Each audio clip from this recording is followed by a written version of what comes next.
Hi guys, welcome back to my channel. So in today's video I'm going to be comparing my new Gucci Marmont camera bag with my Gucci Soho Disco.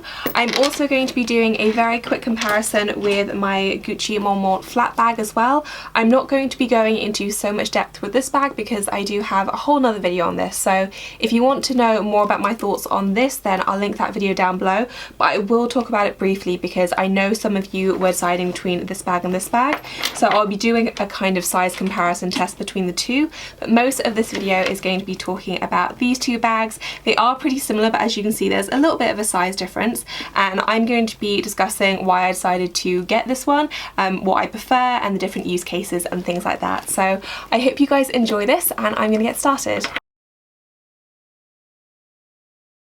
I do think these two bags are very similar in a lot of ways, and obviously they look very similar. However, I do think there are two key differences. So the first one is the strap length. With the Gucci Soho you can adjust the strap, which I know a lot of people really love. I don't think I ever have, and I probably should because currently it's on the shorter setting, but I know this does come in useful for a lot of people.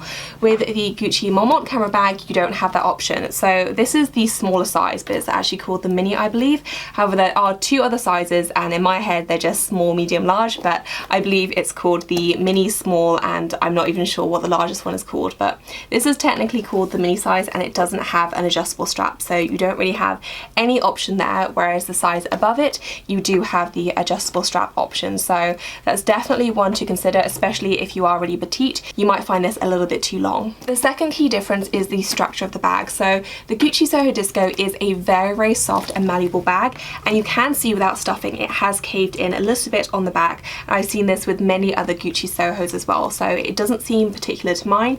This isn't really a huge issue for me. It's supposed to be a casual bag for me anyway, and as soon as you put things in it, it really rectifies the problem. However, it's definitely something to notice, and I think this is just something that happens with time. You know, it's very soft leather, you know, as I feel it now, it goes in and out, and that's just the nature of the bag. The Marmont camera bag, however, is much more structured in comparison, and it's still fairly soft leather, you know, it's not caviar or anything like that, but in comparison the structure looks a lot more solid. So even just comparing the backs you can see, and obviously this is quite a bit older for me whereas this is very new. However, even in a couple of years time I can't imagine the Marmont camera bag looking like the Soho Disco. So if you like your bags to look a little bit more structured, then you may want to go down the Marmont route, because I do think this is going to hold its shape a little bit better. When I compare the Marmont camera bag with the flat bag, I would still say that the camera bag leather feels a lot more sturdy than the flat bag, which is pretty surprising because there is a fairly substantial price difference between the two, the flat bag being a lot more expensive, but for whatever reason the flat bag leather feels a lot softer, and in particular I'm thinking of the bottom of the bag where it does feel like quite soft leather and I can kind of push it in quite easily. I don't know why they've put that kind of leather on the bottom. It hasn't really bothered me so far, and especially because it's not a massive tote bag or anything like that, I don't think I'm going to see massive sagging issues, but it's definitely something I've noticed about the bag. Whereas for the shape and the style, I feel like this is very sturdy leather, and you know, you can push the bottom in a little bit, but in general it feels like a very kind of sturdy structured bag, especially as I said for a camera bag, and usually camera bags can be a little bit on the softer side, so this feels very sturdy and well made indeed. I can't really speak too much about the wear and tear of the bag because obviously I've only had this a few weeks. I will try and do an updated review in about a year's time. However, I will say that the colour is a lot more susceptible to stains than I thought it would be. I did accidentally put it on my dressing table where there was some leftover makeup and it immediately picked up those marks. So I don't know if that's to do with the type of leather or the colour, and I don't think you'll be able to see it there because I did mostly manage to get them off. However, I can still see a few little marks here and there, and it does seem to absorb different colours and I guess different substances very easily, which is really not an experience I've had with my Gucci Soho Disco, which is very durable. It does have this pebbled leather, which I do think is more hardy than the Marmont camera bag. I'm trying to switch between the names and I'm getting them mixed up a lot, but for me this is a very carefree bag. Obviously the structure doesn't hold its shape in quite the same way. It's not such a big issue because it's such a carefree bag. You know, I take this on holiday with me, I really don't baby it at all, and for me this is just that kind of bag. So the structure doesn't really bother me, but I can see how it might bother some people. But in terms of you know, color transfer or stains or anything like that, I would really give this 10 out of 10. I've not had any issues, as you can see. You know, you do see a few creases in the leather, but that's just the kind of leather it is, and this is just a really, really wonderful carefree bag. Whereas this little bag, even though the structure is a lot better, I will say that I am going to be a lot more careful in terms of staining with this one. I haven't experienced any color transfer with either bag yet. However, I am pretty careful about what denims I pair them with and the length of time I expose the bags to jeans, if that makes sense. That said, if you're concerned about color transfer, I do have a video coming up very soon in which I discuss how you can minimize color transfer, so keep an eye out for that if you are interested in that topic. So I have the 3 bags right here. I filled the Marmont flap full of stuff, so I'm going to be showing you exactly how much can fit inside.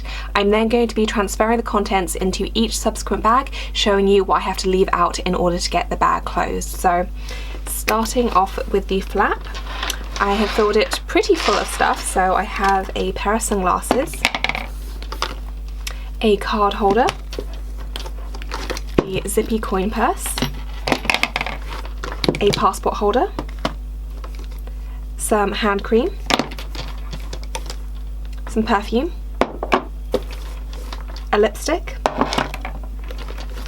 a tangle teaser, some mint mints, a little compact, and also my iPhone 6. So that's everything that can fit in, which I think is a fair amount. So now I'm going to show you if everything can fit into my Gucci Soho Disco. So in goes my passport holder, my zippy coin purse, my phone, my tangle teaser, my card holder, my mint mints, hand cream, perfume, compact, lipstick, and also my sunglasses. And actually that's a really easy fit as well. If I really wanted to, I could probably fit some more in there. It really is a very, very roomy bag indeed. It's surprising, but because it's so tall as well, it can really fit a lot in. So if I had a vlogging camera, for example, or anything else, I could probably just pop it on top. There's really no issue closing it. It's very, very easy.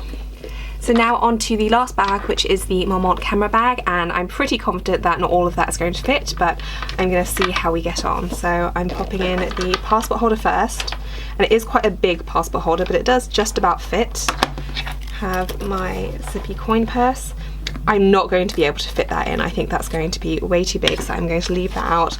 I don't think I'm going to be able to get away. I mean, maybe if I really wanted to, but I don't think that's going to make for the easiest fit. I'm probably going to have to sacrifice other things, so I'll leave that out as well.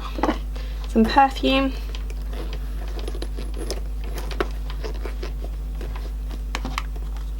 a compact, a lipstick, some mints, and then I'd also obviously want to put my phone in, but it's looking a little bit tight, so I think instead I'm going to take out the perfume, pop in my phone. It's going to make for a bit more room, and then I have been able to fit in the sunglasses. I think that's going to be a little bit tight with everything else in there, so I'm going to try another system. So, and this is the way I've been using it. I have not been carrying around my passport or purse. I've just been using a little card holder, something this size, popping it in with my phone, a few other essentials, my sunglasses, and then I also have room for any extra bits I want as well. So whether that's some hand cream, perfume, anything like that, and that does fit very nicely. So inside the Marmont camera bag, you fit the perfume, the hand cream, some mints, lipstick, compact, phone, card holder, and my sunglasses as well. So still a fair amount. These items I couldn't, so I'm just going to put those aside, but a decent amount, not quite as much as the other two, but still the essentials for every day, I think. In terms of uses and favourites, I will say that many of you will know that the Gucci Soho Disco has been a long time favourite of mine, and that's really because I don't have too many bags like this. You know, I don't have many casual crossbody bags, and this really is my go-to errand running bag. I use it a ton because of that, which is why it perhaps looks less than new at the moment, but I really enjoyed using it. It's a very comfortable bag and it's very, very functional for its purpose. However, it is really only a casual bag. You know, I would never really take this to dinner. It wouldn't be a special occasion bag for me. The Gucci Marmont camera bag is maybe a little bit less functional. You know, you can't fit as much in it. However, I will say this is probably a little bit more versatile. I think a lot of that comes down to the hardware. The Soho Disco really doesn't have any hardware except for the zip, whereas this does have the chain detailing, and you do have the Marmont logo right there, which I do think dresses it up a little bit. So for me, this is a lot more versatile. It probably still wouldn't be my first pick for an evening out, but you definitely could use it like that if you wanted to, and it works just as well for a casual bag as well. So if you want something that's really going to see you through many different occasions, perhaps you might want to look at this one rather than the Gucci Soho Disco, which is very much a casual bag in my eyes. I did mention in a previous video that I had originally gone for the size up, but I ended up exchanging it because it just didn't sit right on me. I am absolutely in love with this bag though. I think it's very dainty, I think it's very cute, I love a lot of things about it, and I really just enjoy the way it looks. That said, if I was only going to pick one bag between the two, I still think I would opt to keep my Soho Disco. The simple reason being that I mentioned that I use this for errand running, and I don't have another bag that's solely for this purpose. I can appreciate how others might want the Marmont camera bag because it is a bit more versatile, but if I was going for a more dressy occasion, then I have plenty of other bags to choose from, whereas that isn't the case when it comes to casual errand running bags. So first up is the Marmont flap, and I absolutely love wearing this bag. It's very, very comfortable to wear, and I like wearing it all three ways as well. So I like wearing it doubled up, but also just single, like so. And I also really enjoy wearing it crossbody as well, and I don't really have any other bags that I enjoy wearing it all three ways. Next up is the Soho Disco, and I don't typically wear it just on the shoulder. It's usually only when I'm wearing dresses or skirts where I'm afraid that the skirt will get hitched up that I wear it like this. It's not really my favourite way to wear it. Usually I like to wear this one crossbody. And it's very, very comfortable to wear. It doesn't dig in at all. It's a nice leather strap. It's very lightweight and it just sits on the body really nicely, I think. And then finally we have the Marmont camera bag, and I don't mind wearing this on the shoulder. I think it works quite nicely on the shoulder. It is a little bit long though, and so I do think it's a nice chain length or strap length for wearing crossbody. And this is just to show what they both look like in terms of where they sit. The Soho Disco is on its shorter strap length, whereas obviously you can't adjust the Marmont camera bag. And just to throw one more in, load me up with bags. This is where the, I look totally ridiculous, but this is where the Marmont flap sits. So I'd say it's more comparable to the Gucci Soho. Obviously you can't adjust the Marmont flap either. So that's it for this video, guys. I hope you enjoyed it. Hopefully I covered most of what you wanted to know in this video, but if you do have any other questions, then let me know in the comment section below and I'll try and get back to you. If you enjoyed the video, please do give it a thumbs up, and as always, thank you so much for watching. I'll see you in my next one. Bye, guys.